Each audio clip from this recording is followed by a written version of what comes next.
आज बात करेंगे संख्या पद्धति के उदाहरण 4 के बारे में, जो कि यह वास्तविक संख्या रेखा पर √3 का स्थान निर्धारित कीजिए। हमें पूछा गया है कि √3 का मान निर्धारित करना है संख्या रेखा पर। चलिए इसको बनाते हैं। इस चैनल पर सिर्फ कॉन्सेप्ट की बात होती है। इसके लिए हमें एक नंबर लाइन खींचना पड़ेगा।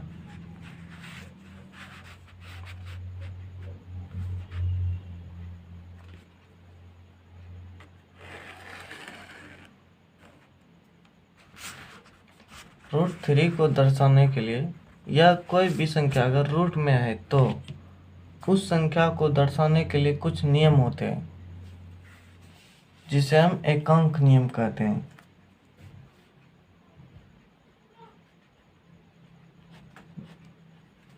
एकांक नियम, यूनिट इकाई। नंबर लाइन पर अगर कोई संख्या है, मान लीजिए ये बिंदु है,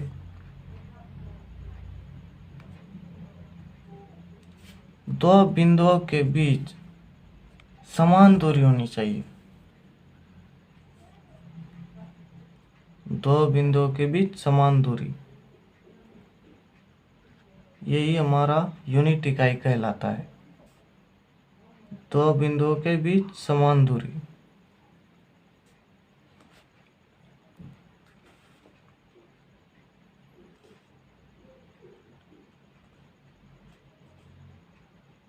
दो बिंदुओं के बीच समान दूरी होनी चाहिए, यही यूनिट इकाई का नियम कहता है।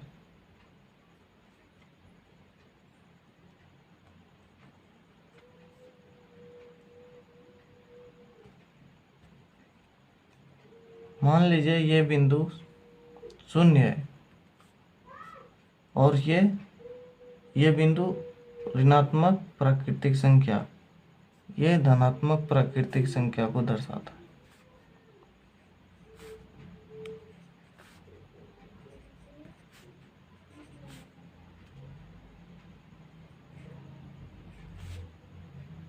ये रेखा चलती रहती है।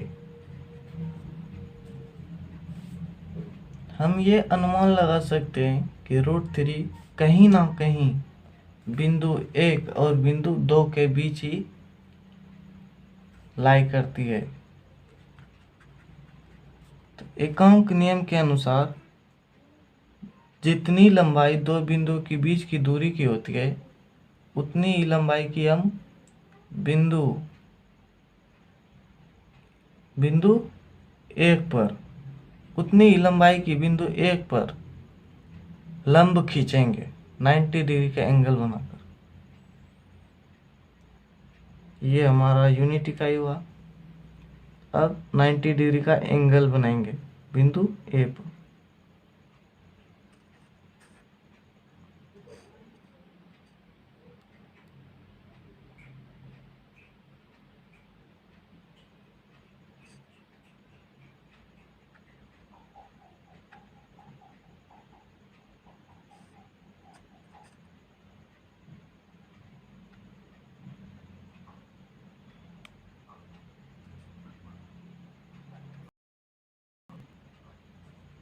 बिंदु ए पर 90 डिग्री का एंगल।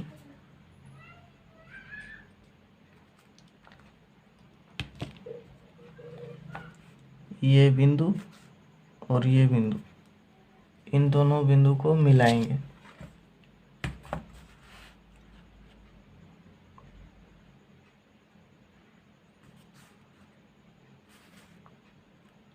ये बिंदु और ये बिंदु, हमें 90 डिग्री का एंगल प्राप्त हुआ है।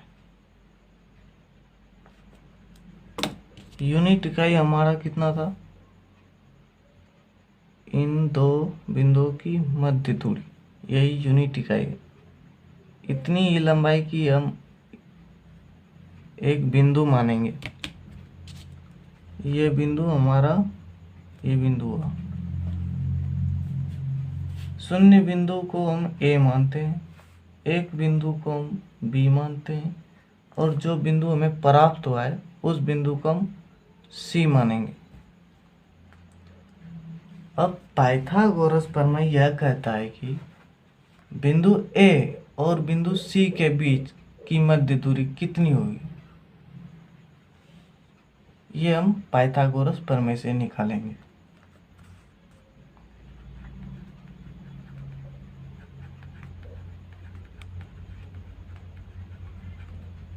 पाइथागोरस प्रमेय से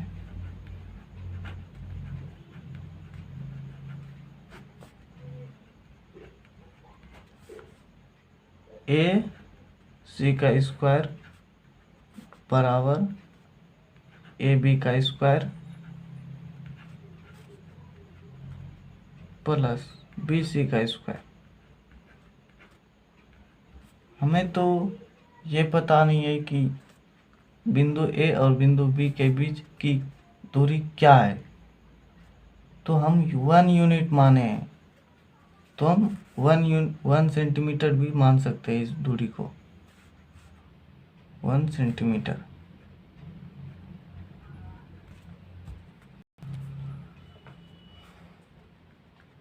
इस स्क्वायर को हम उस साइड बराबर के इस साइड लेके आएंगे तो क्या रूट में बदल जाएगा ना। तो ए भी कितना दूरी है हमारा, 1 माने। ये वाला स्क्वायर इस साइड आकर रूट में बदल गया है, 1 का स्क्वायर हो गया, प्लस बी सी भी हमारा 1 सेंटीमीटर है, 1 यूनिट का है, तो इसे भी 1 का स्क्वायर करेंगे। 1 का स्क्वायर 1 होगा, 1 का स्क्वायर 1 होगा। हमें √2 प्राप्त हुआ है। बिंदु ए और बिंदु सी के बीच एक लाइन ड्रॉ करेंगे, बिंदु ए और बिंदु सी को मिलाएंगे।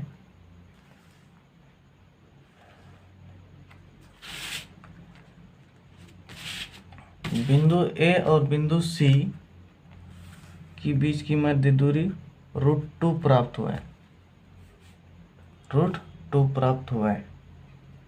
हमें प्रश्न यह कहता है कि √3 का मान निर्धारित कीजिए।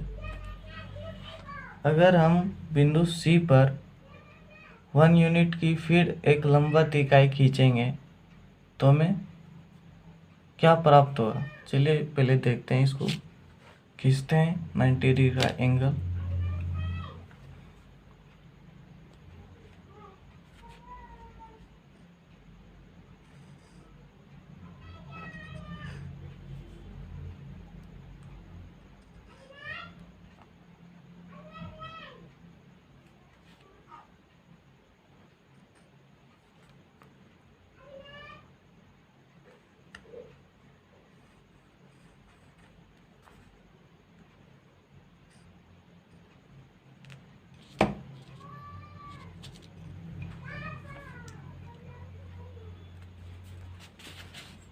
नाइन्टी डिग्री का एंगल हमें प्राप्त हुआ है।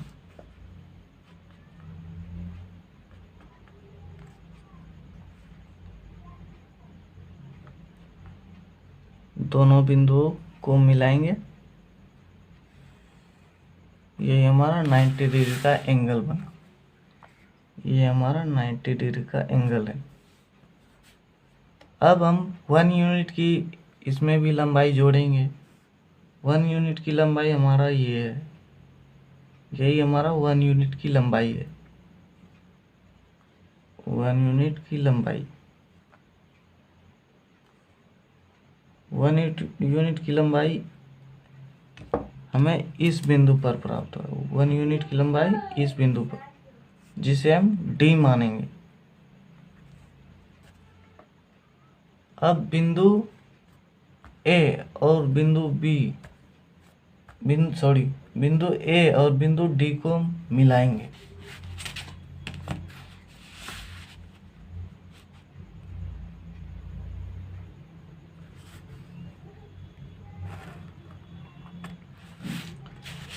बिंदु ए और बिंदु डी, ये हमारा 1 सेंटीमीटर है, तो ये भी हमारा 1 सेंटीमीटर होगा।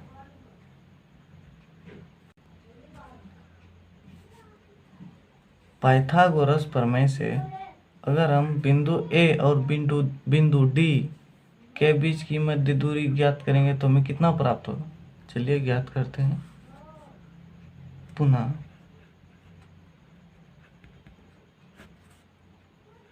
Pythagoras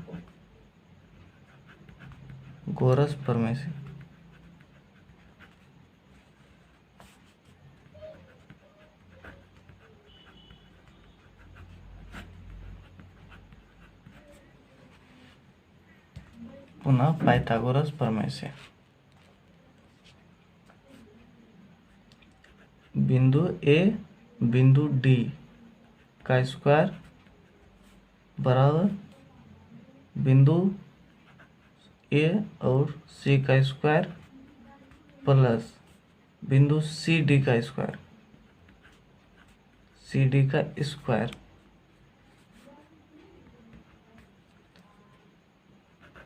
A D. अगर इस स्क्वायर को हम बराबर के इस साइड लाएंगे तो रूट में बदल जाएगा। ये तो हमें पता ही है, ये तो हमें पता ही है। ए सी का square plus C D square, A से हमें √2 प्राप्त है। ए सी √2 प्राप्त है। √2 का square plus C D 1 centimetre माने 1 का स्क्वायर, √2 का स्क्वायर 2 हुआ, 1 का स्क्वायर 1 हुआ। इन दोनों को जोड़ेंगे तो √3 प्राप्त होता है। therefore AD बराबर √3।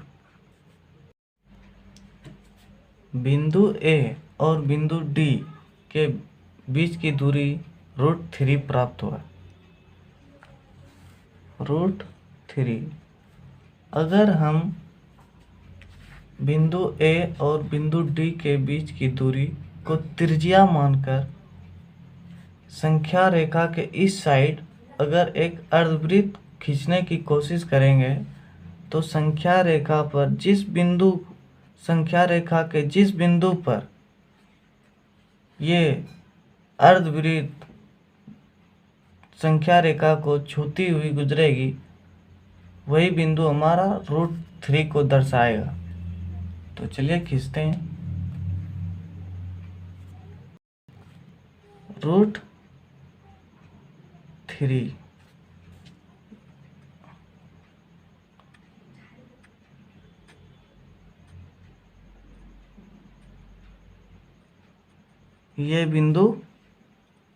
ये वाला बिंदु हमें √3 को दर्शाता है। मान लीजिए इस बिंदु को हम Q मानते हैं, इस बिंदु को Q मानते हैं, तो हमारा ये बिंदु √3 को दर्शाता है। तो हम लिखेंगे अतः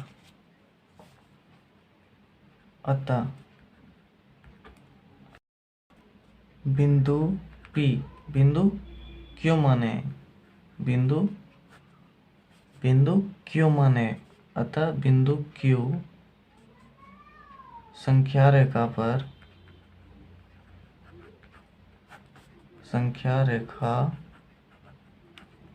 पर √3 को दर्शाता है। √3 को दर्शाता है। ये हमारा आंसर हुआ।